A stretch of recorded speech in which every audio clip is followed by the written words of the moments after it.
secret scars and shadows.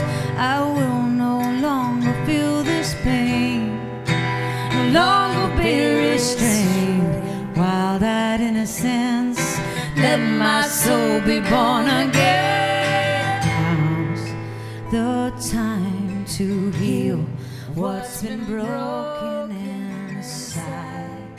I've waited too long to cry.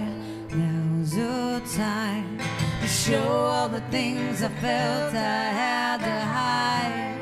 I hold the key to the cage I'm locked inside. Open the door and let me fly. Waking me to love, waking me to love, waking me to love.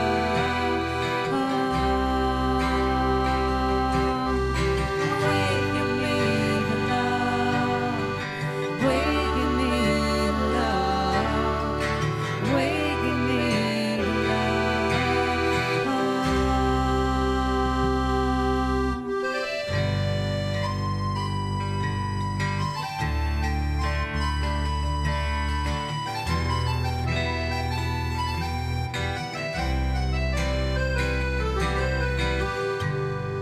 We're all humming the same tune, dreaming under the same moon, just trying to get it right, longing for the light. So many stories to tell. Know that love will prevail. If we believe we are all worthy, we are worthy to be loved and love abundantly, worthy to feel the depths so tenderly, worthy to forgive and be forgiven, worthy to hold the kingdom of heaven within. Kingdom of heaven is within. Awaken us to love, waken us to love, waken us to love.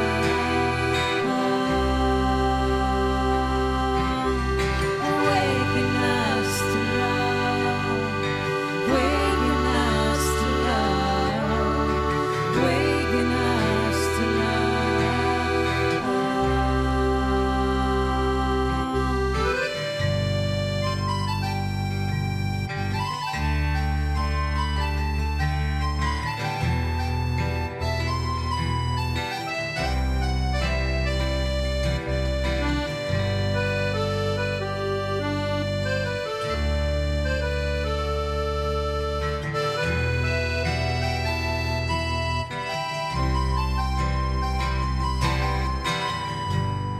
From every corner we will meet, encircle the ancient tree. When we stand there long enough, we'll remember how to sing, how to laugh, how to trust, how to be at peace, how to dream in the chorus of remembering. We're called to be wise, to be strong, to be true, called to rise higher self inside of you, called to be whole, to heal and reveal, called to feel this ocean of love, ocean of love. Awaken us to love, waken us to love, waken us to love.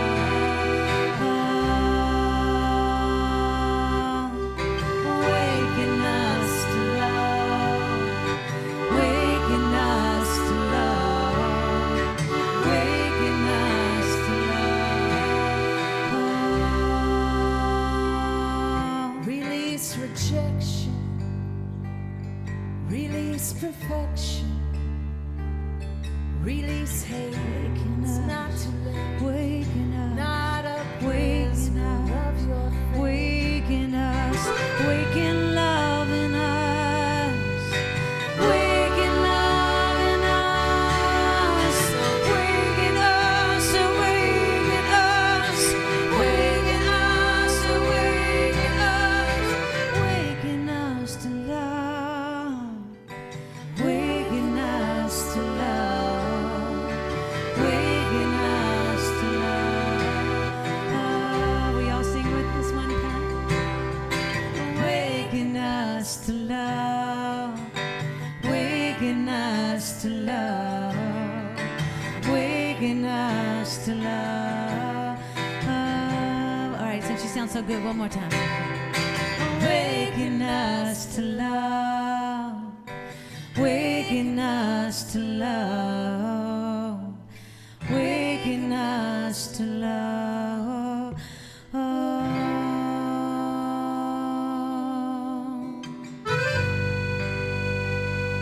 Good morning, y'all.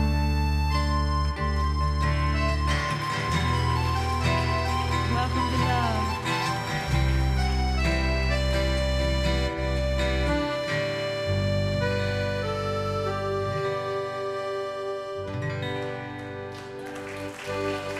Thank you very much.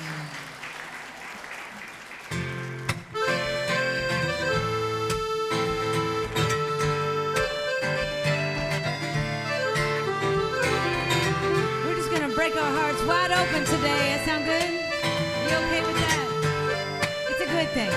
You'll like it. Winds are moving from the west. Time to take my place and place my bet. Flying through the storm, dying wings reborn. Burned at the stake, I've been foiled. Maps and compassing. Oh, forced to take the fall and walk the plank. Door slammed in my face. Cold and empty space. I know the biting sting that separate. Betrayal can bring, but I won't be afraid. I will not hesitate to make a great big mistake and take another chance with fate, because I'm all in. Time and time again, this heart's been broken in. If the crack is where the light pours in, break me open.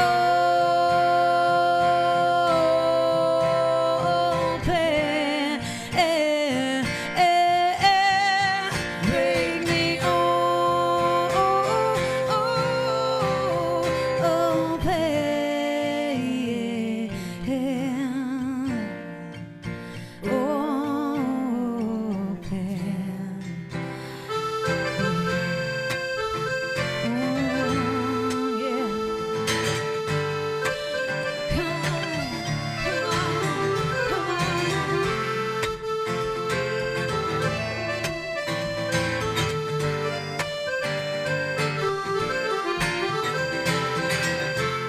With the heart of a lion, lay my weapons down at your feet. There's no victory, no battle to concede. I've lost the need for locks and keys. Dropping the veil. Oh, I'm a pearl shedding its shell, whose worth is finally known when it opens up to show its willingness to brush against everything I want. The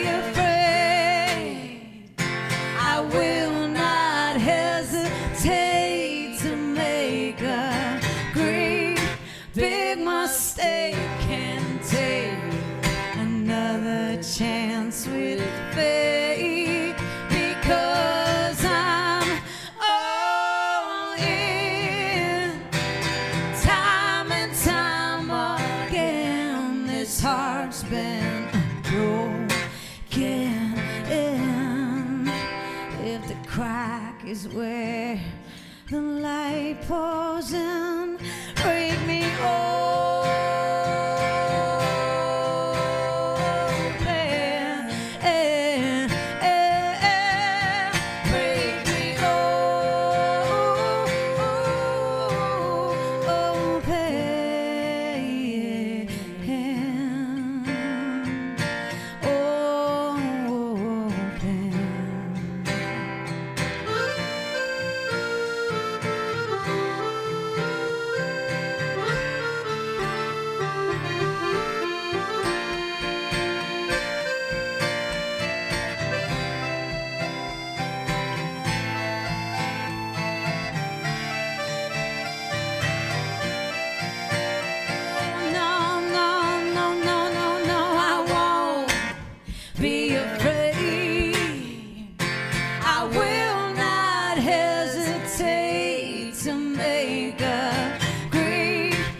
chance with faith, because I'm all in. Time and time again, this heart's been broken in. If the crack is where the light pours in, crack is where the light pours in. Crack is where the light pours in. Break me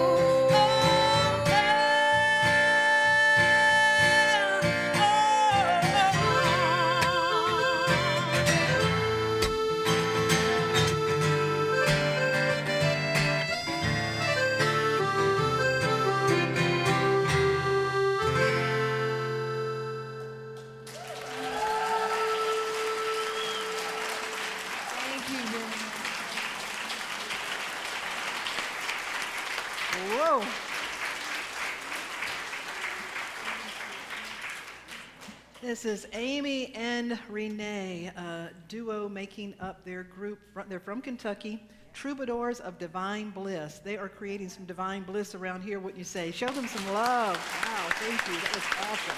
Thank you. I knew they were kindred spirits when I met them. They grew up in Pentecostal. Renee's dad was actually a minister. Amy's dad was the deacon. The two of them have been together for 24 years. You can see how that has worked out. Thank you. Our only question is, will you come back? Will you come back and do a concert? So thank you so much. Welcome this morning to Unity. You know, we say that we're from many different walks of life, many different spiritual traditions, but what brings us here is love and the realization that God is love.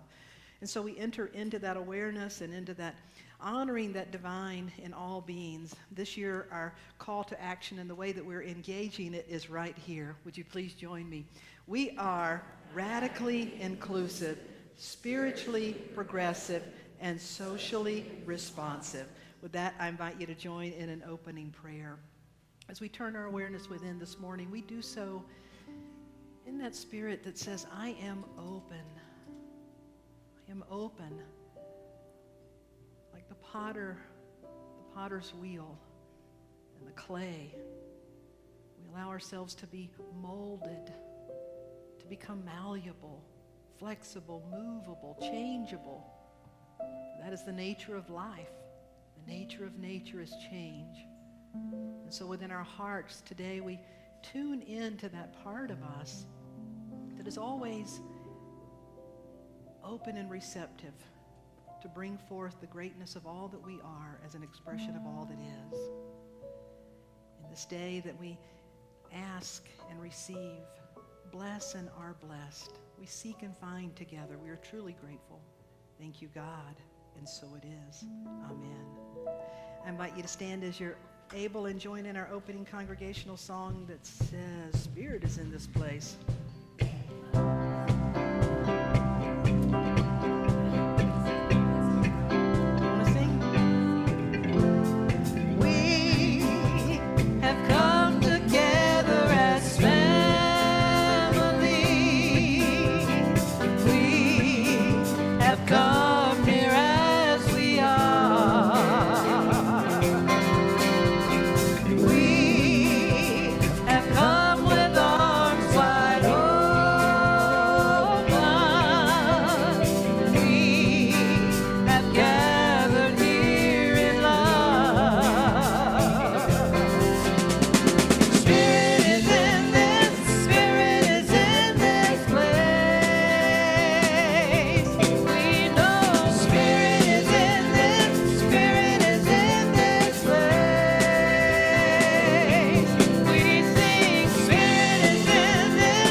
In this place, and Spirit is singing through you this morning. Welcome, and take this opportunity to turn and welcome those around you with a handshake or a hug. Welcome this morning to the unity.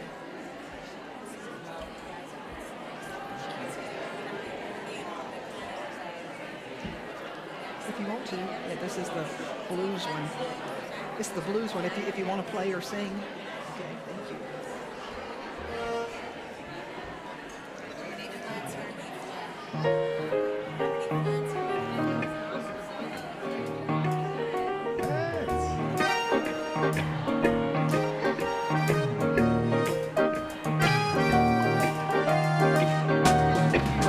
It's okay.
one more time. So come on, come on. Don't you know you walk with God? Come on, come on. Don't you know you walk with God? Hold your head up high. Don't you know you walk with God? Last line. So hold your head up high. Don't you know you walk with God?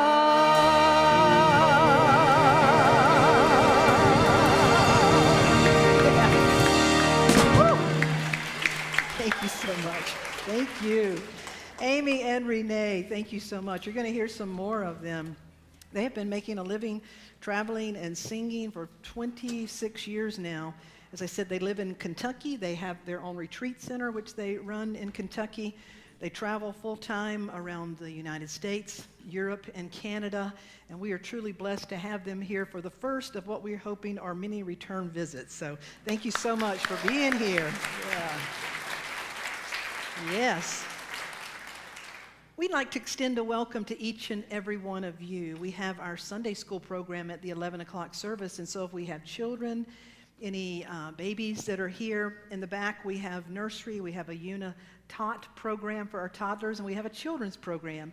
We'll be gearing up for our teens again this fall, and so if you have teens that may want to be in a program, I cannot help but look at that hair. That is awesome over there. I love your hair. Awesome. So if you have teens, let Reverend Laura know about that. But for our young people that are already in the back and those that are heading over to the back, can we bless you for your beautifulness? We love you. We bless you. We appreciate you. And we behold the divinity in you. It looks like the fun has already started there. So.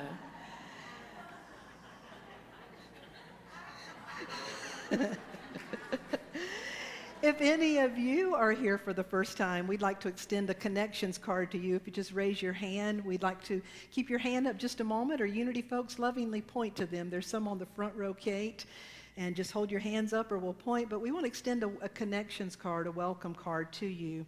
There's a heart attached, and if you would attach that to you, or as people occasionally do, you can even put it on your forehead or your cheek. So we'll acknowledge that you're a newcomer and make ourselves available to answer any questions, extend a special welcome. I want to give a shout out to Linda and Kathy in the back, who I just see snuck in. They've moved to the other end of the state, but they made it back here today. So thank you for being here. Yes. And we turn to those who are live streaming. A special shout out to the Unity in the Philippines, who sometimes streams our whole service as their service. So we want to do a shout out to all of you that are joining us by live stream. And so to each and every one of you today, a special welcome to our newcomers, but a warm welcome to each and every one of you. Let us extend this blessing together that says, we love you, we bless you, we appreciate you, and we behold the divinity in you. We want to thank you for being here. As Reverend Laura Collins joins me, we're going to share a few announcements. There's, in your bulletin, you have a new bulletin for July. There's a yellow insert in the bulletin. If you didn't pick up a bulletin, I encourage you to do so, or at least grab one of these inserts. How many of you know that 2019 is an anniversary for us? How many years? 70 years. This spiritual community was founded in 1949, incorporated in 1949.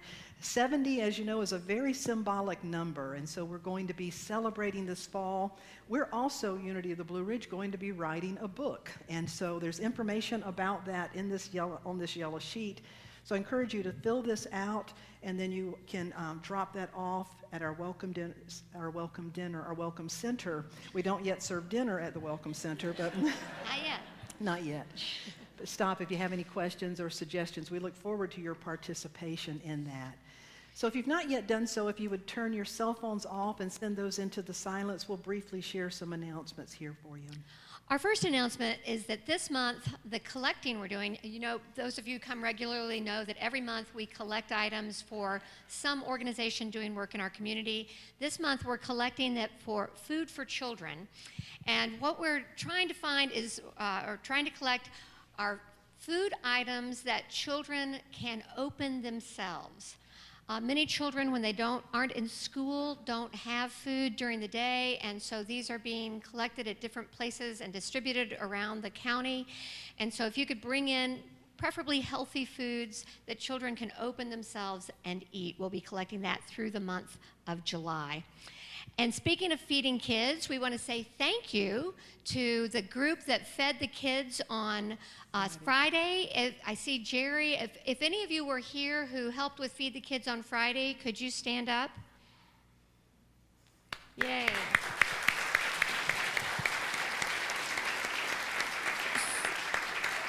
This is a program that our church joins with other churches and organizations around the county and feeds about 300 kids on a Friday afternoon, a hot meal that we prepare here. So thank you for that. Also, you may have noticed when you drove in, did anyone notice an angel standing out by the labyrinth? I want to give a real thanks to Pat Collins, Patricia Collins, who lost her longtime partner some time ago and has had to since move out of her home and go into assisted living. And they had Grace, this beautiful angel, which they donated to the church. And so with the help of some members, we were able to get a company to move it over here, and some cement was poured. And so Lynn and Fred and Michael Morano, Joe Wagner went over to help us some with that. Those of you that helped and have put mulch out by Angel, would you please stand and let us thank you for your help with making that possible. So thank you for that. Yeah. In 2 weeks, we're going to have a special guest here on Sunday, Penny Pierce, a well-known intuitive who has written a number of books on that subject, which will be available, and she's going to be leading a workshop that afternoon on harnessing your intuition. And I think a lot of us will really enjoy being here for that. So plan on being here for Penny Pierce on the 28th of July. And then our final announcement today is to remind you that once a quarter we combine and have one service, and then after the service we have a community meeting which we call a town hall. It's exciting because we're going to be talking about Raise the Roof, what that's going to look like when we start on our capital campaign program. We'll be talking more about our 70th anniversary celebration, so go ahead and mark it on your calendar. Third Sunday in August, one service at 10:30. Yeah.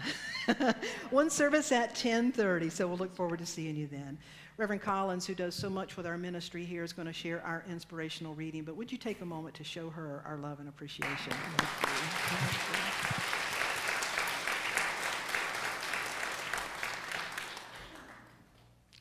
Carl Jung said, "We must forego compulsion and turn to self-development." So here are 10 ways to do that. 10 to Zen. Let go of comparing. Let go of competing. Let go of judgments. Let go of anger. Let go of regrets. Let go of worrying. Let go of blame.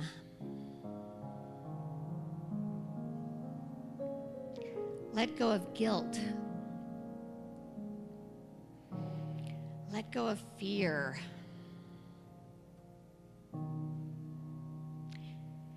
And have a proper belly laugh at least once a day, especially if it's about your inability to let go of any of the above.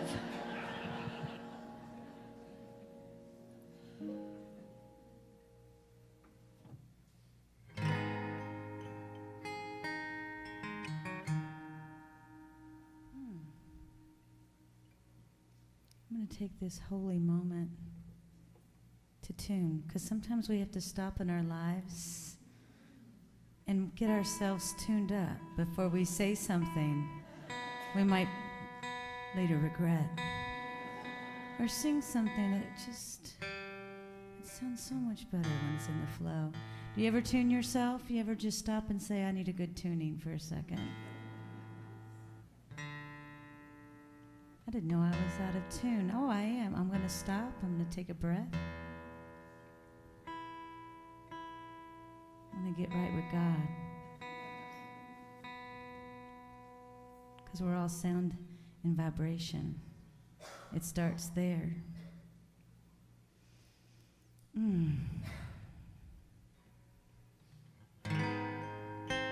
do you guys know what time it is? It's now. It's the holy now, where miracles are just waiting for you to receive them, and the moment's just waiting for you to be present in it and receive the present of it.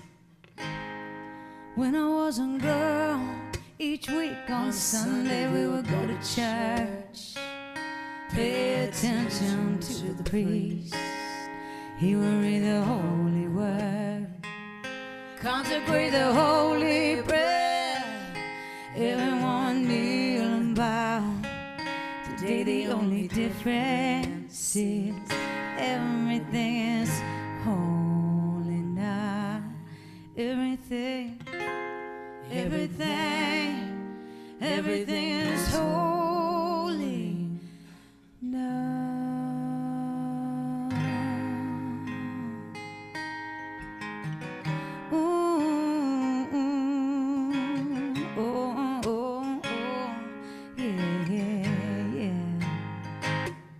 When I was in Sunday school, we would learn about the time Moses split the sea in two, and Jesus made the water wine.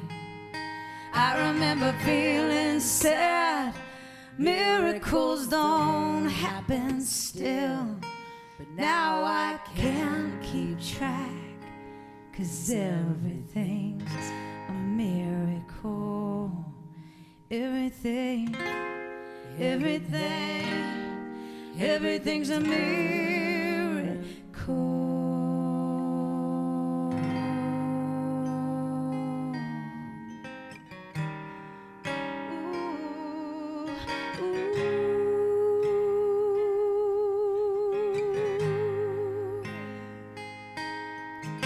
Wine and water is not so small. An even greater magic trick is it anything is here at all.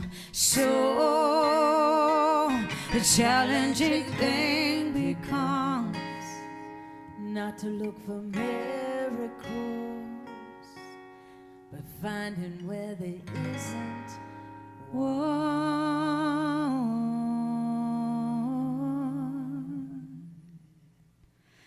When holy water was a rare at best, barely wet my fingertips.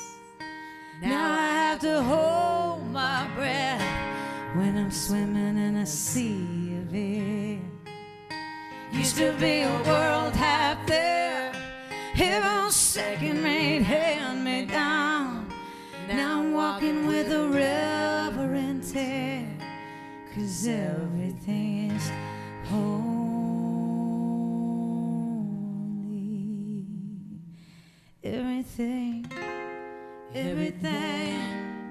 Everything is holy now.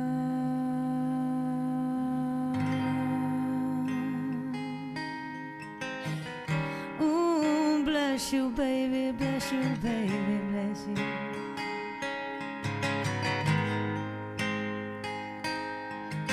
Read a questioning child's face. Say it's not a testament. That baby hard to say.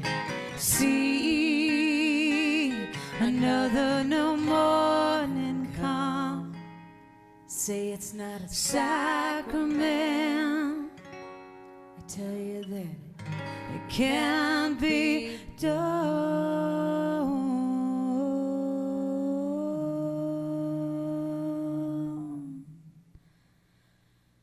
This morning outside I stood, I I saw a little red-winged bird shining like a burning bush, singing like a scripture verse. Made me wanna bow my head. I remember when church let out. Oh, how things have changed, 'cause everything is holy now. Used to be a world half there, heaven second rate held me down. Now I'm walking with a reverent air, 'cause everything is holy.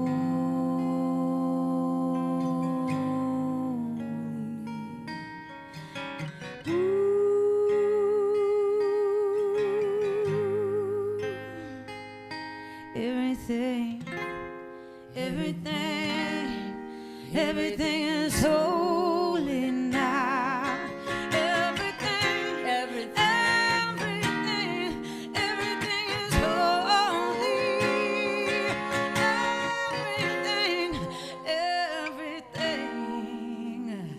Everything is holy.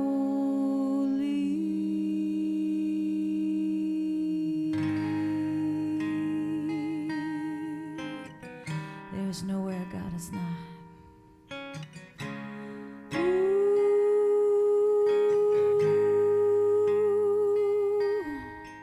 Amazing, amazing grace. How sweet the sound that saved a soul like me.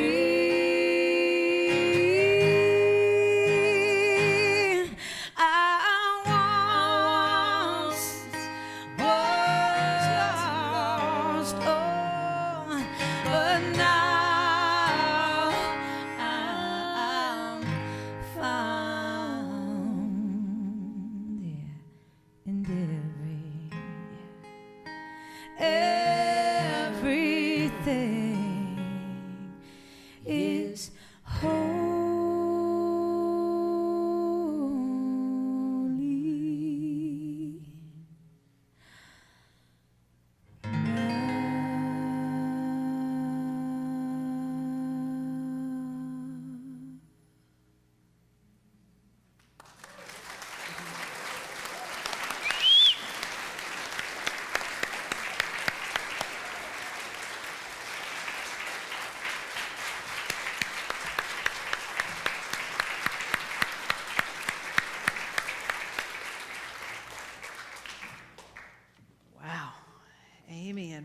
Troubadours of Divine Bliss.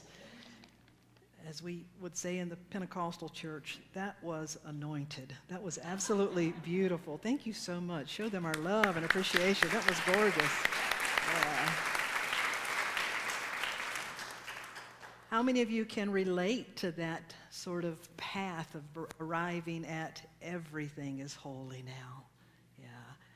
Everything is holy now. To be able to see that wholeness and holiness in all.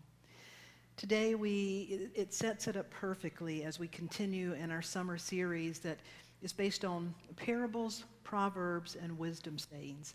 I've been taking these. Many of the previous ones have come from the Bible and the Christian tradition. Today I've chosen something from the Buddhist tradition.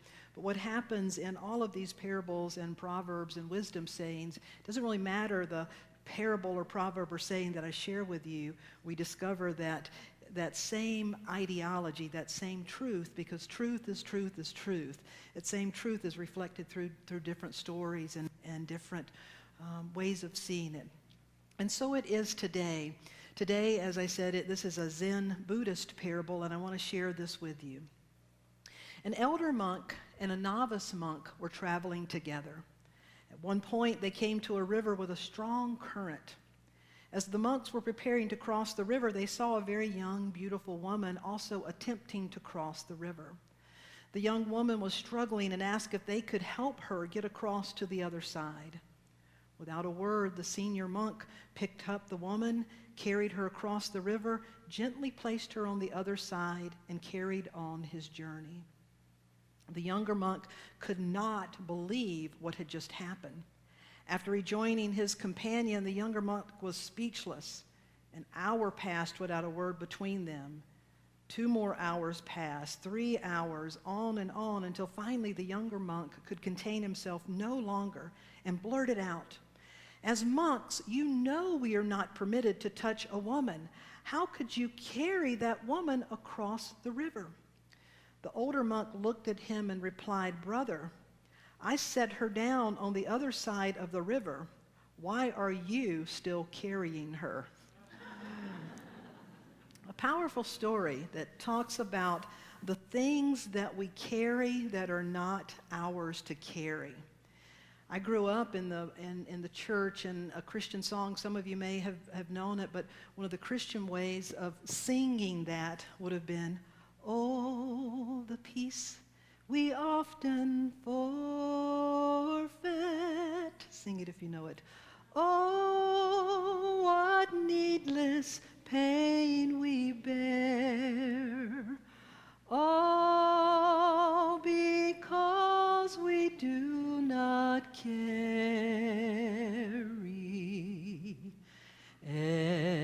everything to God in prayer." How many of you know that song? How many of you said, "What just happened?"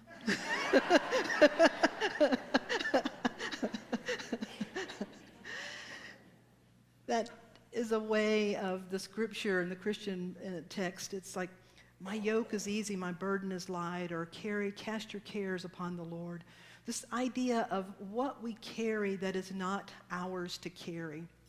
And speaking to this, Ernest Holmes, who's the founder of Science of Mind, wrote back in the 1920s, he said, "Really, I believe there should be a 13th commandment. And the 13th commandment should be, mind your own business." So much truth in that to mind your own business, and then it's, in the world, to find your way of caring for the world, because the scriptures tell us we are our brother's keeper, we are our sister's keeper, but we are not their judge. And so finding that place to care for one another without undue judgment. Discretion is good, judgment not so good. But finding our balance, and in particular, noticing what we are carrying. What do we carry and hold on to that's not ours to carry? As with parables and these stories, they also have a deep or multi-layered meaning. They're meant to sort of something that you chew on, that the more you think about them, and I guarantee you, if you will think about that story this week, it will reveal insight to you. It will help you see more things about your nature, for that's what a good story, a spiritual story, is intended to do. In this story, in the Buddhist tradition, the goal is enlightenment, liberation, to be completely free to be and express our true nature. It's about freedom. It's about freedom juxtaposition with what it is that we carry that keeps us from being free. And so it calls us to look at this idea of freedom. And freedom is really interesting because so often the focus on freedom is the freedoms that we have and the freedom of the things we get to do. I mean, think about it. These are wonderful things and we appreciate them. But so often our focus is on freedom, what we do. Right now, we are enjoying the freedom to gather and congregate. We are enjoying the freedom to worship. Do you realize around the world right now that there are many places this is not true? We have the freedom of public speech. I, as a female, am expressing an original opinion in public. Over 2/3 of the women in the world cannot do that. I mean, really take that in. The freedoms that we have are very precious. We in this country today have the freedom to marry whomever we love. We have the freedom to go shop. We have the freedom to buy and sell. We have lots of wonderful freedoms, and we appreciate them. And if we're so caught up on these freedoms, and that's all that we're noticing, we can still walk around in the world and not be free inside. Amen? that what tends to happen is you probably have read stories or heard about individuals who have gone to prison and had a very long sentence or even a life sentence. And once in prison, they lost most of their freedoms. Once in prison, they were confined to a small space for the rest of their life. And yet many people in prison have come to say, I am now free, that I discovered freedom for the first time. Nelson Mandela, when he was locked in prison, said, you can lock me in prison, but you can't take away my freedom. And so it's the realization that real freedom comes from within. It reminded me in my first ministry in Lawrence, Kansas, one Sunday there was a grandmother that had her little grandson, and he kept standing up in the seat, and she kept trying to get him to sit down so that the people behind could see. And finally he did sit down, but very loudly he said, Grandma, you can make me sit down on the outside, but I'm standing up on the inside. And we all just roared with laughter. And I loved it because I thought, that's a bright child. They really do understand that, you may have a freedom on the outside or you may have a freedom taken away. But true freedom comes from within. And so this idea, the question before us today is, what do you carry that is not yours to carry? What are you carrying in such a way that is costing you your freedom? And how could we possibly let go of some of these things? And how could we possibly learn to be in relationship with the things we care about? How could we be in relationship in a different way so that it does not burden us down? Because I don't know about you, but if you really do care, it can drain you. If you really do care, sometimes it can just be so overwhelming. So finding our way in this world, I think it's a very timely story of how can we know what's ours to carry and what's not ours to carry. When we think about things that we carry that weigh us down, things that we carry that aren't necessarily ours to carry. I'm not asking this rhetorically this time, but just tell me, shout it out. What are some of the things that you carry that weigh you down? Worry. Family problems. Children, guilt. Sadness. Yeah.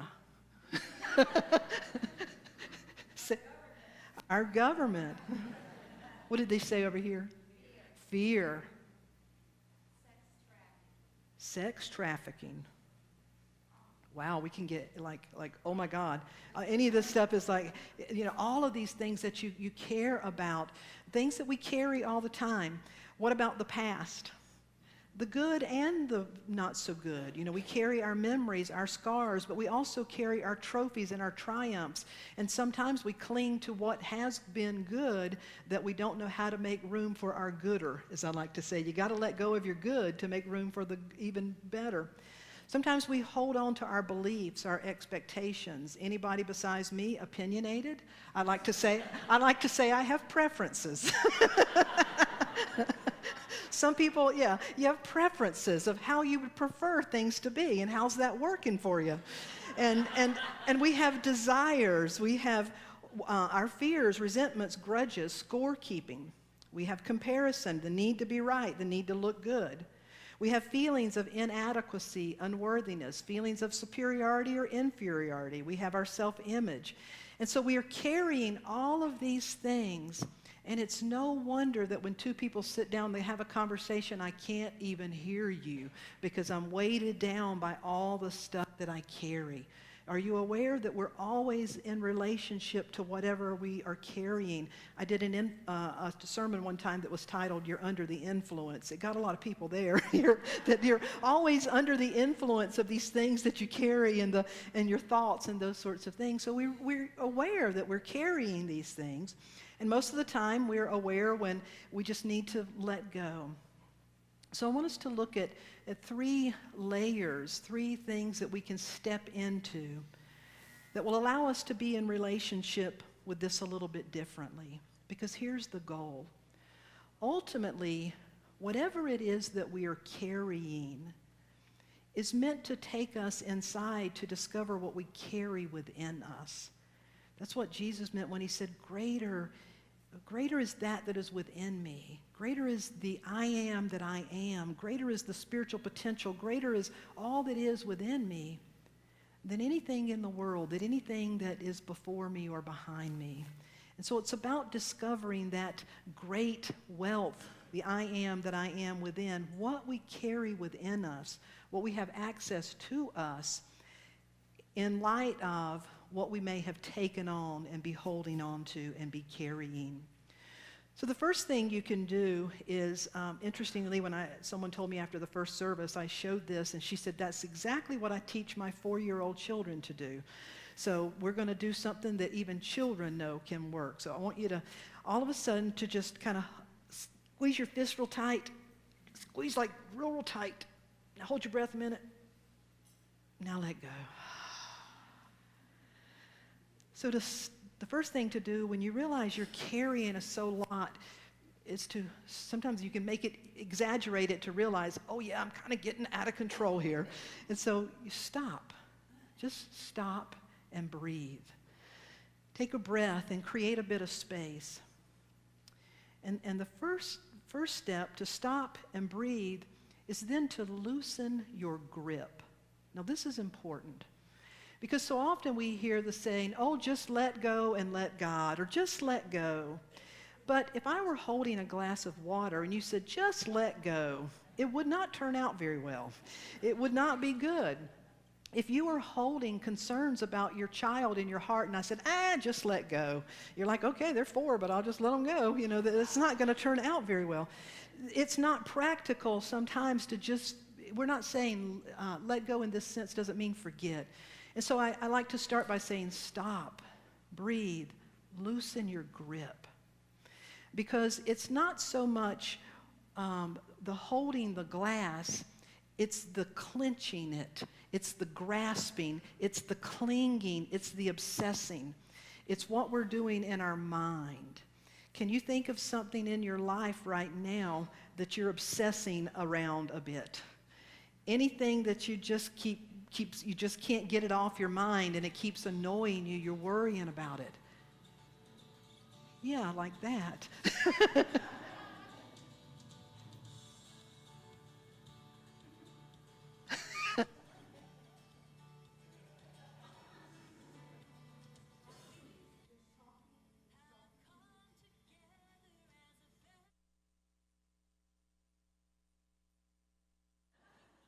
So we just get to let go, breathe.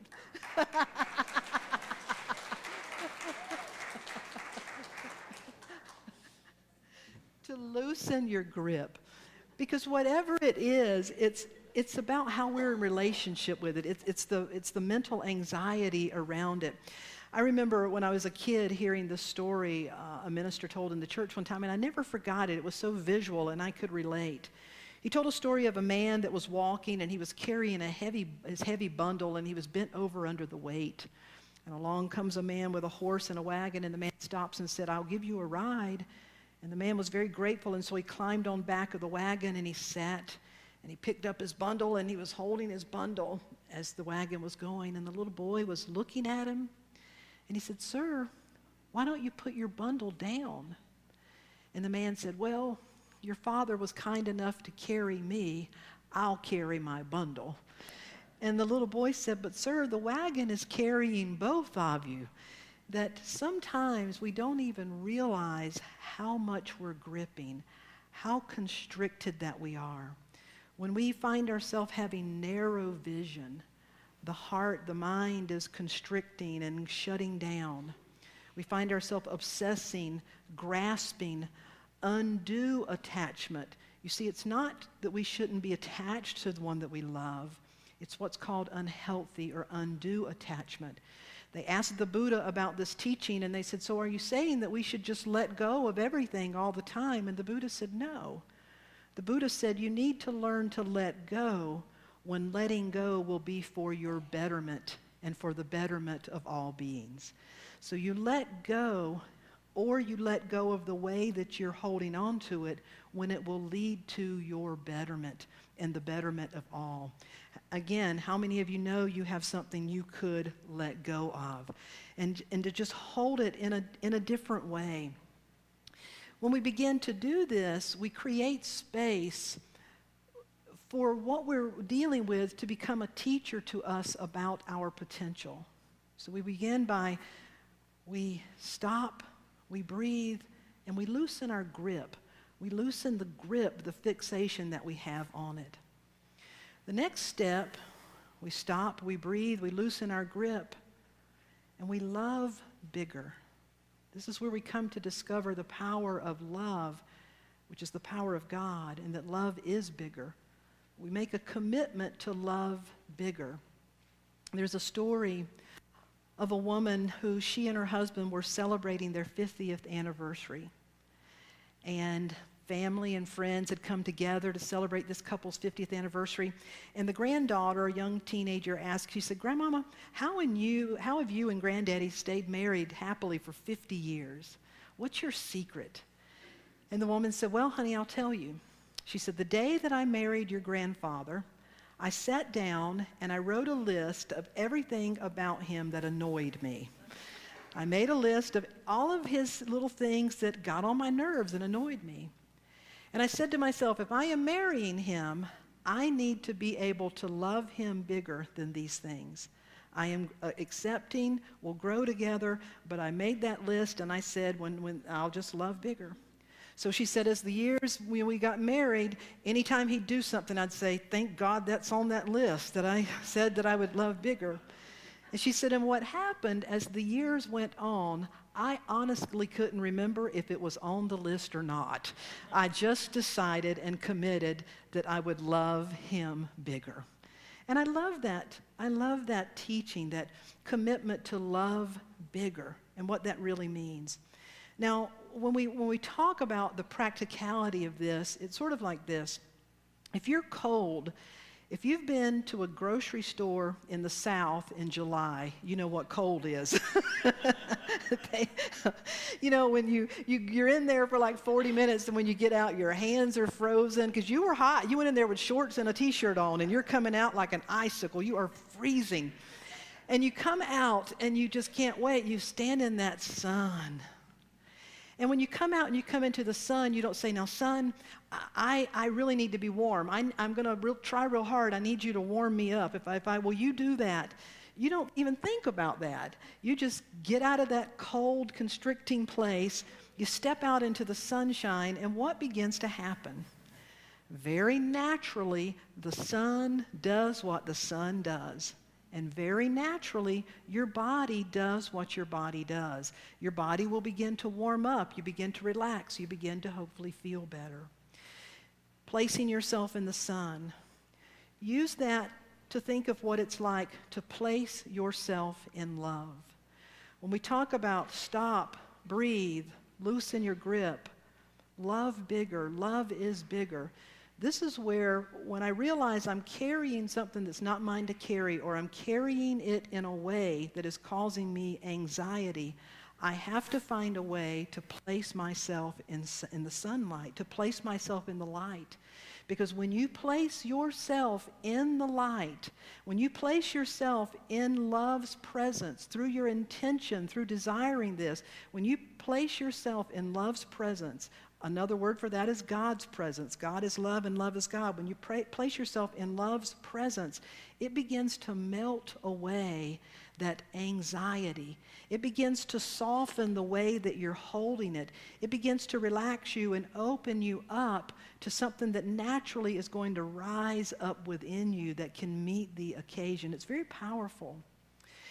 I was thinking about that this week in light of Wayne Dyer. Wayne Dyer, of course, did a lot of wonderful work on our planet and probably continues to do a lot of work. When I was living and working on Maui, Wayne Dyer was there at the time, and I got to know and work with him some because he would come to Unity and he would do special events for the church. One of the times when he was at an event for the church, he told this story. And it really made an impact on me, and so I found it to share it with you, because to me it's about what the power of love does in us. when we place ourselves in the presence of love, and when we hold one another in that presence of love. Wayne told the story. He said, in the Bamimba tribe of South Africa, when a person acts irresponsibly or unjustly, he or she is placed in the center of the village, alone and unfettered. All work ceases. In the village, every man, every woman, and every child gathers in a large circle around the accused individual. Then each person in the tribe speaks to the accused, one at a time, out loud, each recalling all the good things the person in the center of the circle has done in his or her lifetime. Every incident, every experience that can be recalled with any detail and accuracy is recounted. All of his or her positive attributes and good deeds, their strengths and kindnesses are recited carefully and at length. No one is permitted to fabricate, exaggerate, or to be facetious about the accomplishments or the good attributes. This tribal ceremony often lasts for days, not ceasing until every positive comment from every villager has been shared. In the end, the tribal circle is broken, a joyous celebration takes place, and the person is symbolically and literally welcomed back home, welcomed back into their tribe, but most importantly, welcomed back into their truth. In the end, necessity for such ceremony is rare. Isn't that beautiful and powerful? That when we hold another person in love, when we remind them of their good, when we remind them of their potential, when we remind them that they can carry this a different way, that they can let go of gripping and be in relationship with it differently, things begin to happen. That anxiety begins to melt away from them. And it happens when we do that to ourselves. And so here are the steps again. I want to show these so that you really get them to stop, to breathe. Richard, would you give me that song? To loosen your grip. To remember that love is bigger, and so you commit to love bigger. And then the final one is to let go. Now you're ready to let go into a new day and into a new way of being. Aren't you grateful that we have the opportunity for do-overs every day? You know, the saying that we can be born again is true, and we are born again. Science now tells us our body is literally regenerating. We are born over and over. We are born again and again and again.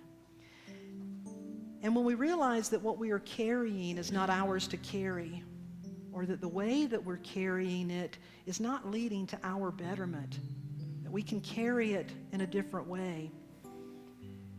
The gift of a new day and the realization that I can show up differently, that I can show up differently. The final story that many of you are probably familiar with, in the Old Testament, the book of Exodus. You know the story, or you've seen the movie with Charlton Heston playing Moses and the children of Israel. The Red Sea parts, and then the children of Israel in the wilderness for 40 years. 40 years being symbolic as long as it takes as long as it takes to let go of the way that we carry these things and to cross over into a new way of being, which is our promise, to cross over into the promise of our potential, to cross over into that. And so it is in our life that we're continually seeking to cross into and to walk in greater ways demonstrating the truth of our being. And we need to know how to do it. Well, the children of Israel, when they were in the wilderness, they struggled to find food continually. And what began to happen, how many of you know what fell from heaven for them to eat? Manna. So what began to happen is it literally started to snow what was called manna. But what you may not have known is the word manna comes from the Hebrew mah, M-A-H, and it means, what is it? What is it? In Exodus or the Torah, it says, in the morning there was a fall of dew about the camp. When the fall of dew lifted, there over the surface of the wilderness lay a fine and flaky substance, as fine as frost on the ground. When the Israelites saw it, they said to one another, Ma, what is it? For they did not know what it was, so they named it, what is it? Manna. Each day when they awoke and greeted the day, they would say, what is it? For this day, the manna was new and fresh and different from the day before. They realized soon they could not store it, though they tried. They couldn't cling to it, though they tried. It was not around for them to buy or sell. But what they could do is wake up to a new day every day and receive, what is it? What was there for them that day? You see, the power of that story means that every day is a day for us to let go and to wake up. Say it with me. What is it? What is it today? And what will I choose to carry into this day? Will I choose to carry all those burdens, these heavy things? Or will I wake up today and say, what is it? What is it? What is it that I am needing, and how will I step into this day? I hope this week you'll join me and stop and breathe. And notice in your mind and in your heart, where are we grasping and clinging, trying to control, obsessing, fearful? What is it? And to let go and be open to the nourishment of what we carry within us. If you know this song, sing it with me again. Oh, what peace we often forfeit. Oh, what needless pain we bear. Oh, because we do not carry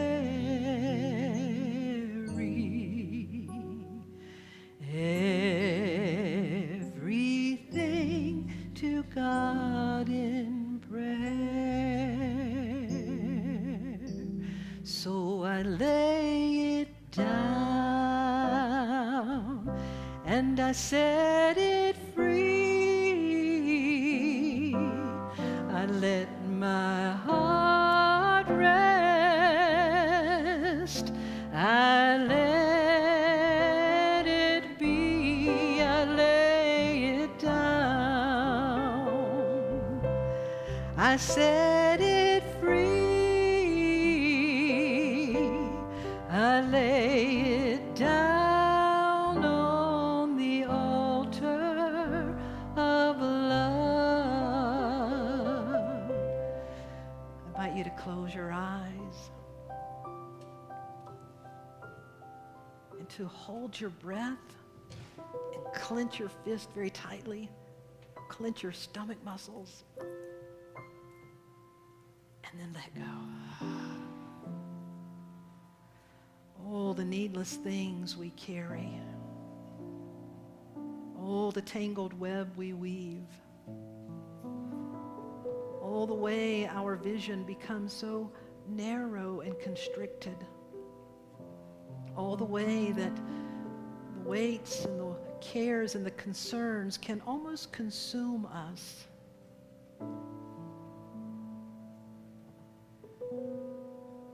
Today we realize it's part of this human spiritual journey. And yet the power of our awareness, that we're here to be able to notice when we're out of tune. We're noticing when it just doesn't sound right, feel right. We notice when life becomes more bitter or heavy.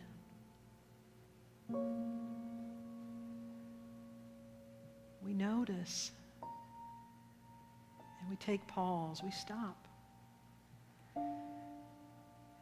Take a breath. We loosen our grip. Just as the clenched fist can open, so our mind can open. Just as the clenched fist can open, our heart can open. Through our desire to stop, to breathe, to loosen the grip. And in this space, we place ourselves in love's presence. It's a shift. We turn within.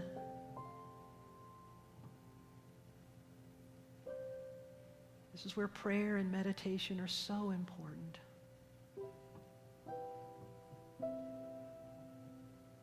That we speak what's on our heart. We let go. We lay it down.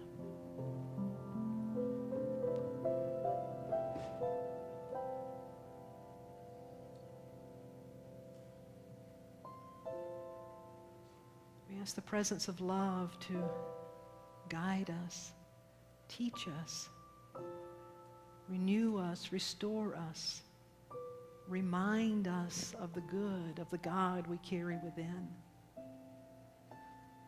Melt away that anxiety. Begin to melt away that obsession and worry. Melt away our need to cling and carry and have it a certain way. May we be in relationship with this in a way that brings forth the good within. We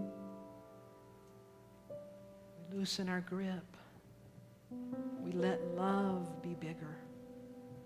We commit to love bigger. Heal me. Grow me, restore me, renew me. And then we seize the new day. It is truly a new day, a new moment, a new breath. I can choose again. I can enter into a new state of being. For I am on the path to the land to occupy what has been promised of me.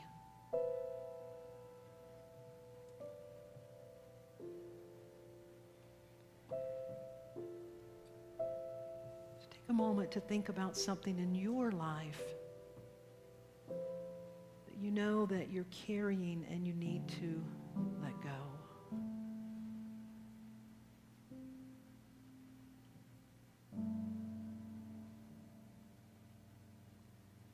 Perhaps something you're carrying in a way that is not good. You know you need to learn to carry it in a different way.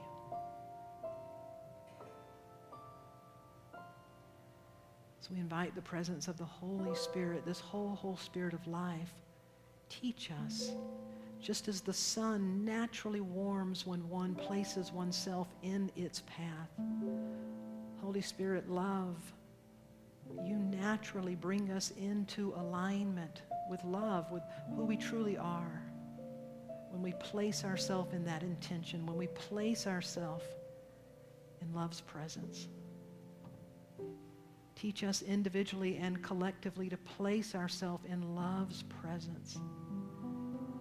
We can now be available to do what is ours to do and to be carried and supported in love. May we be a fountain, a vessel this healing love. May we be the medicine carriers in our home, in our family, in our neighborhood, in our world. May we be the love and the light that we already are created to be. And in this sacred space, I invite you to bring into your awareness any that you are holding and to let us hold them in this love and the light of God together. To speak any name into this sacred space.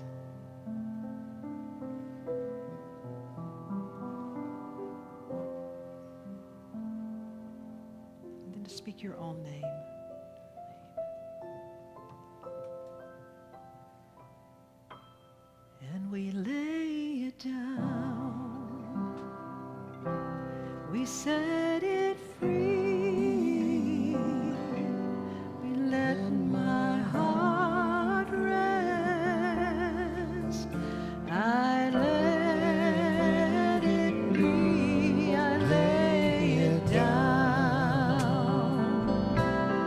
I set it free. I lay it down on the altar of love. So I invite you to open your eyes if you've not already done so, and to bring back a smile. And if there are tears flowing, to bring them both back. What a beautiful sight, tears and a smile. And to stand, to lift your voice. I lay it down, I set it free, I let my heart rest, I let it be, I lay it down, I set it free, I lay it down on the altar of love. So would you be able to just to reach out? You know, there's a lot of cares floating around in the world. Just to reach out. And let's hold some of those things in love. Let's reach out and grab something else. Whew, that was heavy. And we lay it down. We set it free. We let our heart rest. And we let it be. We lay it down. We set it free. We set it free. We lay it down. We lay it down on the altar of love. Now make it personal. I lay it down. I set it free. It's not mine to carry. I let my heart rest. And I let it be. I lay it down. I set it free. I lay it down on the altar of love. That last line. I lay it down on the altar of love.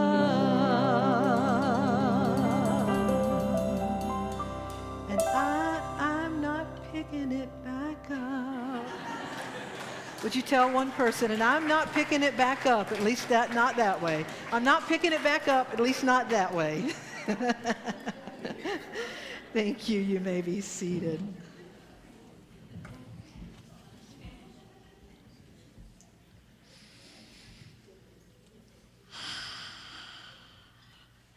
Thank you, Rev Darlene, for encouraging us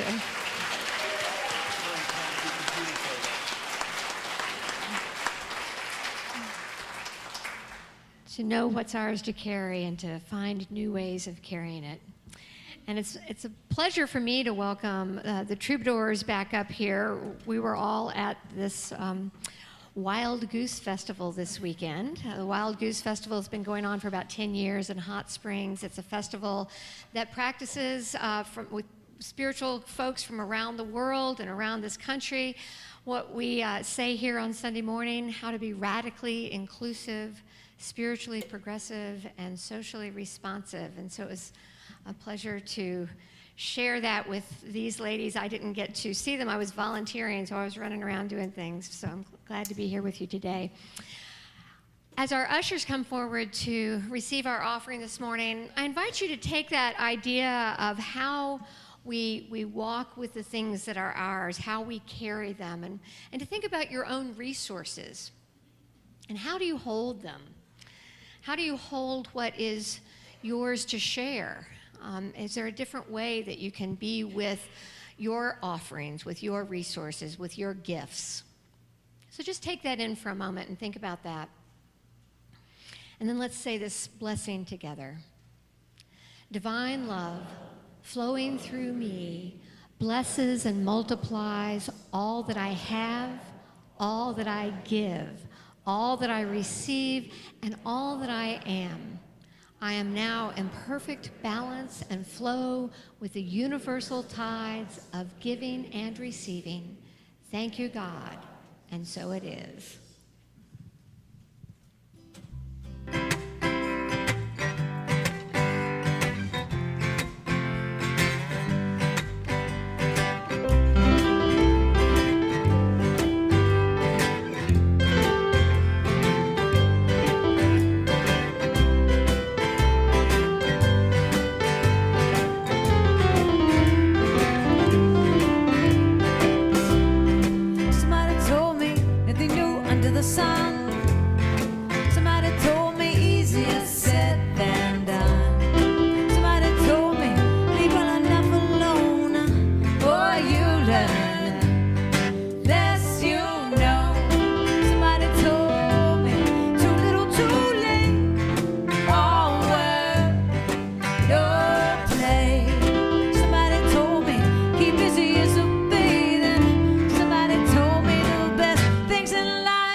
Gotta rise up swinging, gotta give thanks for the day, gotta give life its meaning. As I wake, as I work, as I walk, as I think, as I drive, as I talk, as I give, as I take, as I make, as I play, as I plan, as I pray. Wake as I work, as I walk, as I think, as I drive, as I talk, as I give, as I take, as I make, as I play, as I plan, as I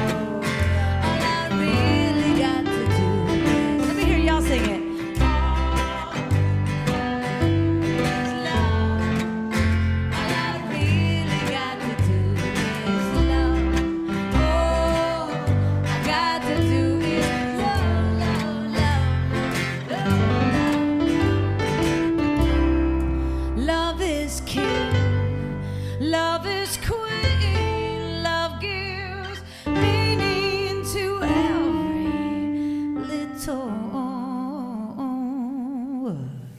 thing.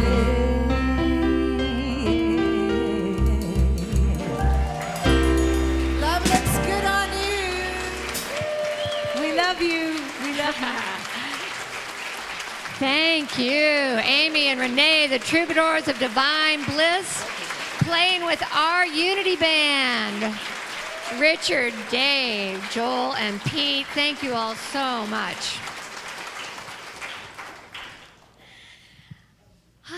So as our ushers come forward and Rev Michelle comes forward with our prayer box, reminding us that we have a place to leave our prayers every week, to lay them down on the altar of love where they will be held by our prayer chaplains and our ministerial team and sent off to Silent Unity, and we'll hold those in confidence for you. And Madeline with her reminds us that we can also be in sacred service through volunteering to each other. So there are many ways to give. Jim and Carol are holding your financial offerings, and so we bless all of these ways. In gratitude, we bless the resources that flow through our lives and through our Unity Center. The gift of prayer, our sacred connection, our capacity to serve and make a difference with our lives. And together we affirm the light of God surrounds us, the love of God enfolds us, the power of God enables us, the presence of God abides with us. Wherever we are, God is, and all is well. Amen. And we have prayer chaplains who are available to pray with you in our prayer chapel after the service. So wherever we are, God is, and all is well. And wherever we are, peace is, because we bring that peace with us. So let's stand and sing ourselves out in peace. Let there be peace on earth, and let it begin with me. Let there be peace on earth, a peace that was meant to be. With God as creator, brothers and sisters are we. Let us walk with each other in perfect harmony. Let peace begin with me.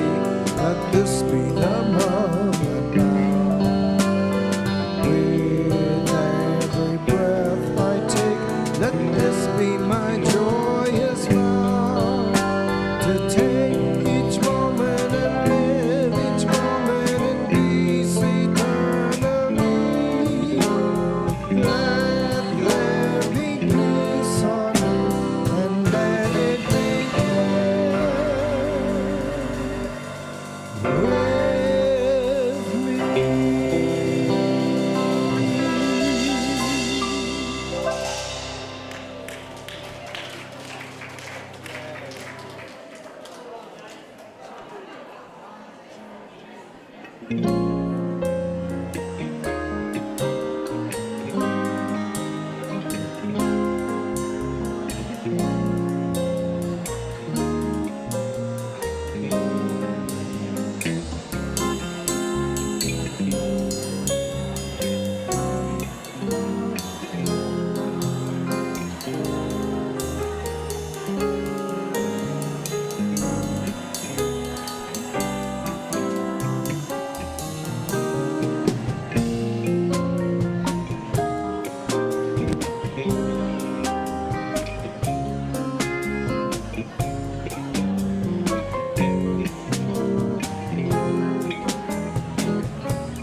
Bye.